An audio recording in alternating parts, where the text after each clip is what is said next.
Good morning. For my devotional today, I want to introduce to you a friend of my wife and I. Her name is Celeste Walls, and she's a college professor, but she gave this talk about the church, and it's just so good. You're going to enjoy it. So listen to her now. Hi, everybody. I'm going to talk to you for a few minutes today about being in the church, out of the church, and thinking about going back to the church. So, this is the idyllic life of every child as far as I was concerned. 24 hours a day, 7 days a week, that's where you're going to find me. On the playground, merry-go-round, sand pits, swings. It's awesome. Then all of a sudden, my parents got this idea that one day a week we needed to go to this place. Now, as a child, I really didn't know much about this place, but the version of hell for a child is that you have to go in there and sit still. I couldn't believe this was going to happen. So what I tried to get Maggie's position, but my dad wasn't having that.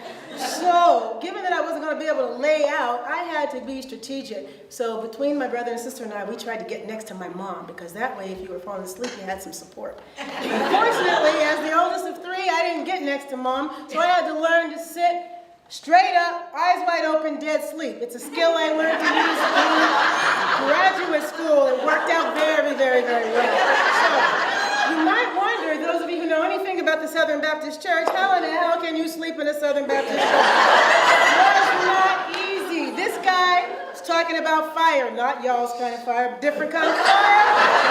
And he was matching this with brimstone. I didn't know much about that, but because it was coming from this guy, I was afraid. This guy was taking names, taking notes, and recording stuff we were doing. All I knew is that every time you saw a scary movie, it wasn't Tyrone and LaQuisha who went down the stairs to check it out, so I was running.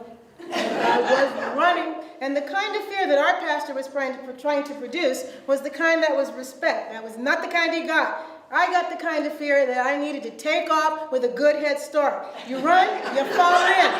This was the kind of running I was doing. And those of you who have a brother, you all know that look that your brother gets on his face. That means if I catch you, I'm going to kill you. That's the kind of running that I was doing at this point. And I did this kind of running from church for 25 years. This, unfortunately, is what happens when gravity sets in and time takes its toll. I took a little bit of license. I didn't drop everything exactly like it actually dropped, but I slowed down a little bit. I'm now in Oregon. I'm in my first professor position, and I'm in the backyard hanging out, getting used to mist. Now, mist is what Oregonians call it. For the record, it's rain. I'm getting used to it. I'm in the backyard, and my neighbor says to me, "Do you want to come to church?" Immediately, I violated every active listening rule I ever told my student. I'm formulating how I'm going to get out of this.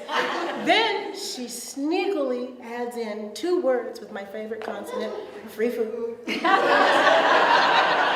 As soon as she made those words, I felt my stomach taking over the brain. It's like, well, what can it hurt? It's just an hour.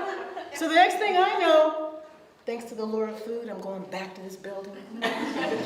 I'm under a little less duress than I was under the last time that I went to this building, but I'm going and I'm meeting people and I'm hearing things from a different perspective. What's really awesome is that now I got a little bit more time and maturity on my side, so I'm able to hear the message a little bit more clearly than I heard it back then. Now they're telling me God is love, but I'm getting a little bit more of a focus on the part that demonstrates the love. He's not making people fall down dead, not doing the salt pillar stuff, and not doing the snakes on the poles to the Jews. I'm good.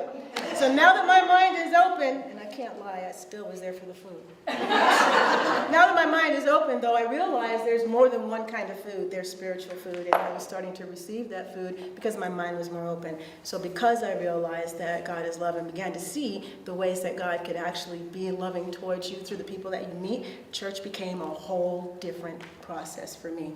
I actually started running again, but this time I was actually running towards the church and running towards God, because I could see that the message I got early on might not have been the only message to focus on. So I'm running towards him, and as I'm running towards him, his image has changed. You might have noticed he got a little darker, and I'm not saying that in person. That did make me feel better, okay? Now, instead of pointing and throwing thunderbolts at me, he's actually got his arms out towards me and he's welcoming me. His face does not look like he's still remembering everything I did wrong. As a result of that, I'm looking now at the church and I don't have the same disdain I do for that building.